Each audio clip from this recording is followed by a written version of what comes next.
Hey guys, welcome back to the channel. I had a few things to say about CJI. Tried to make this video a few times. I talked too much. There's too much to talk about. So I'm going to really try to narrow this down. Okay.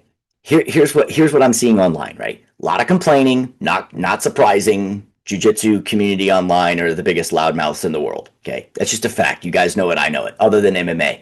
Loudest mouths ever, right? Not in person, because like people then have to like own what they say. So, but online they're real tough. So everybody's complaining. I don't. I'm annoyed by it on some level because like it's a really cool opportunity for people who enjoy watching grappling to see that much footage over 2 days for free. And I didn't have any problems with YouTube. It looked super crystal clear. I mean, like I did not have any streaming issues whatsoever. Um, so uh, I think that the donors, right, are that's an amazing thing. I think watching this stuff for free is fantastic. Um, I think that it won't be this way forever. I think that if you guys want to continue to watch this stuff, that there's going to have to be some payout, right? This is like an investment opportunity for them to see how many people would watch and how and what can be done with it. But if you want athletes to be getting paid and you want things to have viewership and all this sort of stuff, like with this type of reach, there's going to have to be somebody's paying for it, okay? And so I don't know how that's going to work. That's not my, I don't care, right? But I just don't, I would not expect that this is going to continue to be free forever. So you complaining about it being free is probably not the greatest idea in the world, okay?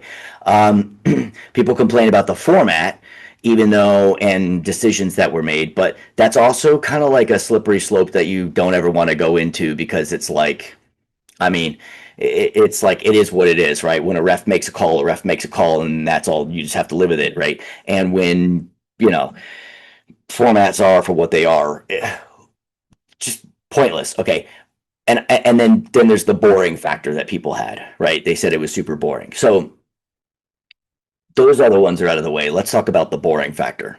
Here's the thing: when you take the best athletes in the world and you put them against each other, you cannot expect to see submission after submission after submission. So like it's like expecting pins all the time in wrestling. The higher the level, the less likely you are to get a pin. And I will say this though, right? Wrestling has solved a lot of problems with stalling so that matches can still be exciting in the absence of a pin. And American folk style like being like I think the best way that we do it, and because of the way that the rules are for like you take somebody down and they have to escape and they can't just ball up down there and like wait for the ref to save them because that's not what happens, right? Like in folk style wrestling, you have to escape yourself and you lose a point at the end of the match if that person rides you for more than a minute.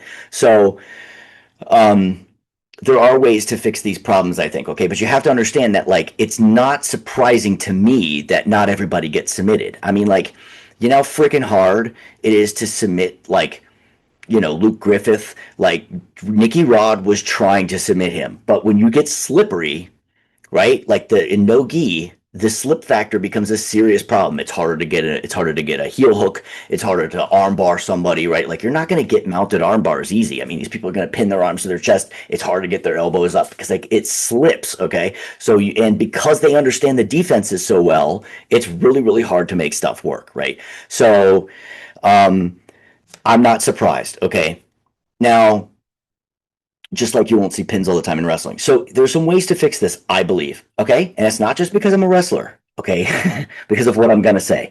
It's because other sports like judo, wrestling, and stuff have fixed these problems. They've been around a long time and they've seen through the years, we change the rules all the time to try to make it better for a spectator. You want more eyeballs on the sport, not just people who do this stuff all the time, but for people who don't do it so that when they see something, they understand it, right? You don't have to know anything about judo to know that the throw is exciting. You don't have to know anything about MMA to know that the takedown is exciting, and same with wrestling, right? So in jiu-jitsu, when guys pull guard, people don't understand it. They don't understand the leg entanglements. They don't understand the guard passing and how hard it is to do, right? And the fact that in no-gi, it's so easy to get it back because you're slippery, so you can get your guard recovery back a little bit easier. In no-gi, it's harder to pass the guard, but once you do pass the guard, it's harder to hold them there because they're slippery, so you can get guard back. And then what you have is a lot of this, cat and mouse sort of stuff. So I think that in the event, that like in the quintet format, right? Because we had this team versus team, right? And nobody knows who's going up against each other, which is super awesome, by the way, because you can have a sacrifice out there, right? And you can put somebody who's tough, like Ethan, out there against somebody who's big. And it's like Ethan's job is to not get submitted and get smashed and survive and take out the big guy. That's a super smart strategy, you know, because like, and when I wrestled in high school, I hated that my coach did that to me, but he did it to me. He'd bump me up sometimes 3, 4 weight classes because he knew that if I lost, that I would lose by a minor decision, not get pinned, right? And then you get their team would get 3 points versus their team getting 6 points. Like if we put our own guy at that weight class, he might get pinned. And he was like, Breza doesn't get pinned. So I'm going to sacrifice him, which I hated because some of the losses on my career, and I didn't have many, were because of going up multiple weight classes against like a reigning state champion. Pissed me off. But I understand why he did it, because in a team format of wrestling, that was a smart strategy. Okay. So so Ethan goes out there. So what I'm saying is that I understand. I'm sorry, Ethan. I didn't give up 100 pounds either, like that guy. Um, but you know, that's a smart strategy. So if it can't be beat on the ground, here's what I would suggest that we could do, okay, to improve the sport. The pit, the beauty of the pit is you can't run away. Okay. So that should make it so that the takedown game gets more exciting. We saw people use the wall in very creative ways, and I thought that was cool. Okay. But if you make it so that we have this pit, so you just like basically at some point, however they want to do the rules, maybe it's just an overtime thing, and you say like, you couldn't win it on the ground, you're too slippery. All of your submission attempts didn't work. Why are we going to continue to put it on the ground? Because other people are like, yep, should be submission only and no time limit. And I'm like, that's more boring. Okay. The length of the time of the match, dude, makes people freaking play at a slower pace. You can see this in wrestling that when they reduce the amount of, and like judo, when they reduce the time, people flip out to beat each other. When they lengthen the time, people pace themselves more. You've seen this. We've seen this over many, many years of wrestling. Back in the day, there used to be 9-minute matches in college wrestling, and they weren't. There was a point at where they would get sloppy and stuff, and it just, trust me, it's not better. Okay, so I think what they could do, okay, because the jujitsu pace is a little slower, is to use the same format that they had, but then let's say you can't win the match on the ground. Obviously, you guys all tried to submit and it doesn't work. We go up to our feet. There is nowhere to run because you're in a pit, and it's decided by, let's just say we're making this up, an ADCC rule criteria takedown. Now, why would that be cool? Because if I see myself getting taken down, I could be like, oh crap, he's wrapping up my legs, which he should be doing instead of wrapping up my waist, right? And he turns away, goes to turtle, there's no takedown, stand him back up. Now, obviously, if I just keep doing that, I'm stalling. Stalling one, right, stalling, warning, maybe maybe get two, maybe like in judo, you get 3 stall calls, you're out, right? So then, and then that means that the match could be decided that way so that you can keep the action going. Let's say though, I know that I'm better at wrestling than the other person. I'm going to choose to be up on my feet. But maybe in this overtime like format, and they've done this with wrestling in many, many, many, many, many different ways, right? Where it's like you go into like this overtime like format where like if I score, that other person also gets a chance to score. And maybe they can choose a different position. Maybe it's like, okay, well, he's a better takedown guy than me, and he took me down, right? And it counts as so many points. I get a chance now to either match that takedown, but if he's better than me, why would I do that, right? If you're going up against Brandon Reed, bad idea. And then you could say, okay, but I choose the back, like EBI, I get to start on the back. I think that it could add more dynamic because it gets hard when it's like the person gets to mount, they're not on the back, right, or whatever. And now I can see why, like in nogi, the back is like the place to be because it's hard to get people's arms up and all the stuff in nogi because it can keep slipping. Whereas in like the gi, like with that friction, once you start getting it up and you can control the sleeves, you can take the arms away and stuff that you just can't do in nogi. So you want the back, right? But maybe you start on the back, or you know how like they did in EBI, start in a spider web with a position. Those could help. I like the idea of it being standing though, because it couldn't have been decided on the ground.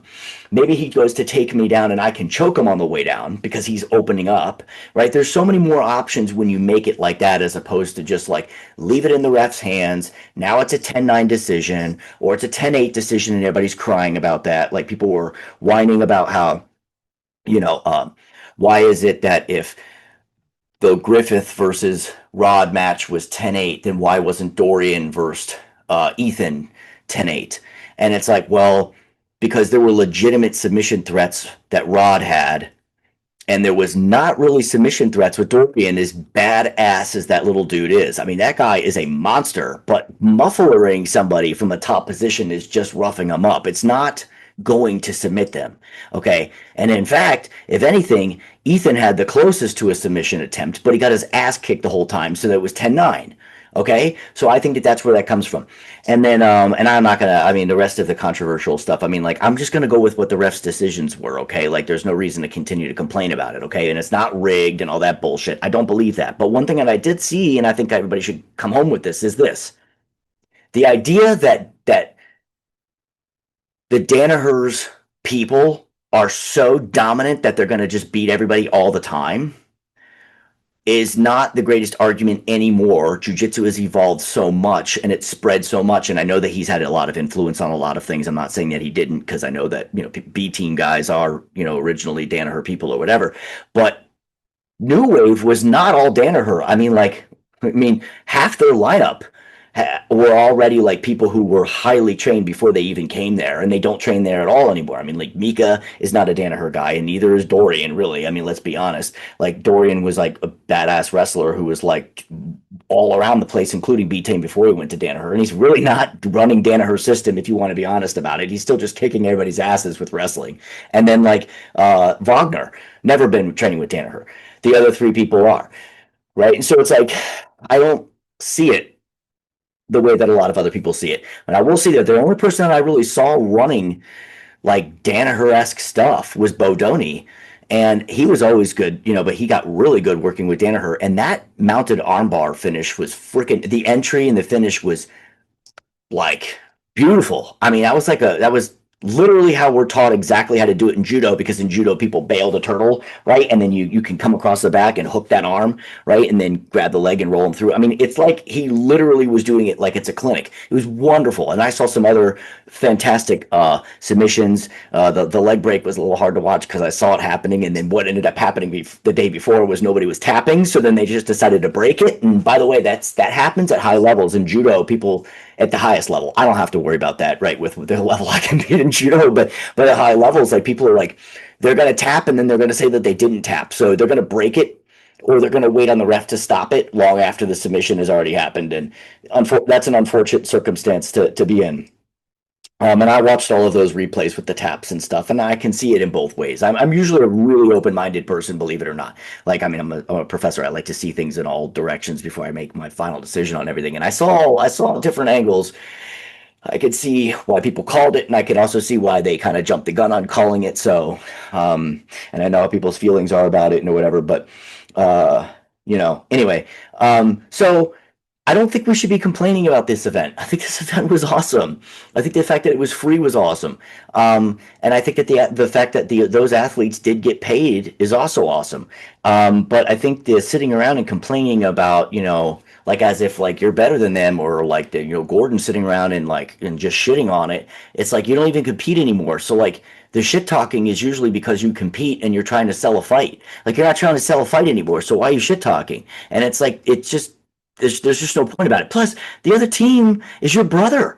Like, so I think that like a lot of things just need to be squashed, and like people need to like, come on, like we're athletes, and we're trying to be, you should be very respectful to each other. Because like, I don't see this play out this way in judo. It's not like this at all. It's not even like this in wrestling, although there can be chippiness in wrestling, no doubt. Like, but it usually happens on the mat, like in a tournament, where people can get chippy at one another. And there's plenty of examples that you can see that over many, many years. But generally speaking, afterwards, it's like when they interview people and stuff, they don't run their mouths, because it's just not part of the culture. And I'd rather see it go more in that direction moving forward. But as a general rule, I think it was great. I think the wall, or the pit, whatever you want to call it, is great, but I think it should be used for a better purpose. Like, so that you can't run away kind of thing and not be pulling guard all the time, because I think that like the guards are so good, that's what they practice all the time, that they're going to be hard to pass and they're going to be really good at getting it back, right? And that if it can't be decided on the ground, maybe it should be decided a different way, like, and maybe you can get a choice of whether, or do you want to start on the feet or do you want to start on somebody's back,